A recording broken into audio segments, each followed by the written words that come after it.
procurement and contracts. He's also the Freedom of Information Act advisor. So just kind of to start out, Ryan, what sparked your interest in information technology law? Just an interest in computers, and then once I got to law school, my first internship was with the Virginia Attorney General's office in their computer crime section. And it's just a fascinating area that's always changing and developing, and probably at the forefront of most legal issues is how does a topic relate to the internet and information technology. So when I was doing research about information technology law, I saw the word cyber law being used almost interchangeably with information technology law. Can you explain a little bit more about that? Well, it's sort of a misnomer to say there's such a thing as cyber law or information technology law. I mean, it encompasses so many different things. It's how everything interacts with the internet or computers. So it's really should be divided into subcategories of intellectual property law, consumer law, criminal law, and things of that nature. It's sort of hard to just say there's such a thing as cyber law. It's not really. I mean, that's not really helpful to say that. I've also read a lot about people who claim that law is actually playing catch up with information technology. So we have a lot of older laws that are almost passé because technology is changing so rapidly. So do you agree with that statement? I 100% agree with that. The law is definitely trying to play catch up, and it's one of those things where I don't know if it ever will, because the technology is going to constantly be changing, and it's going to be a reaction to how the technology changes. You kind of just touched on this, but is the internet an actual physical space, or is it what's known as a world unto itself?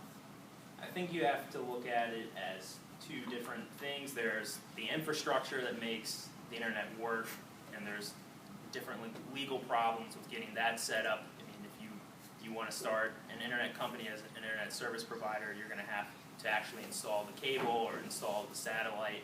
I think it was just a year or two ago, a company tried to start a satellite high-speed internet service, so it wouldn't matter if you're in a rural area, it doesn't matter where you are, you're going to be able to get high-speed internet. They had a lot of capital, they seemed to be ready to go, they had the satellites ready, and when they went to start the company, the federal government shut them down because their spectrum that was allocated to them actually bled over, well, it's actually the other way around, but GPS's spectrum was bleeding into the spectrum that was allocated to this company, and so the federal government said GPS is too important to our national security and consumers, so you're not going to be able to run your business.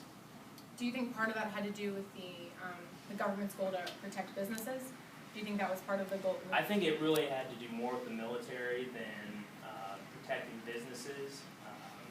Because I mean, GPS came from the military. The military can't really be as efficient as it is without GPS. But I'm sure the businesses that run the consumer side of it were lobbying the federal government to not allow another company to come in and potentially disrupt their business. What are the current hot issues going on with information technology and the law? I think it's definitely a lot of intellectual property issues. I think companies like Google and Facebook, they're always pushing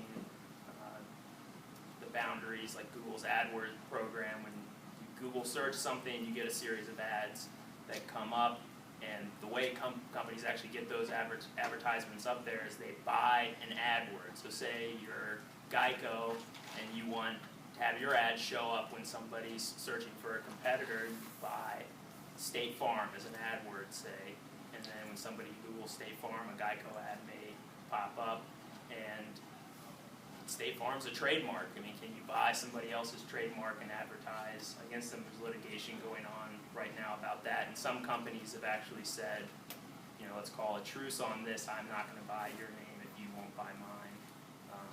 And I don't know where courts are going to come out. There's really compelling arguments on either side as to whether it's is it like going to a mall and having a sign for Michael Kors next to some other company, and is that infringing on the other company's trademark, or are you really using somebody else's trademark for your own benefit?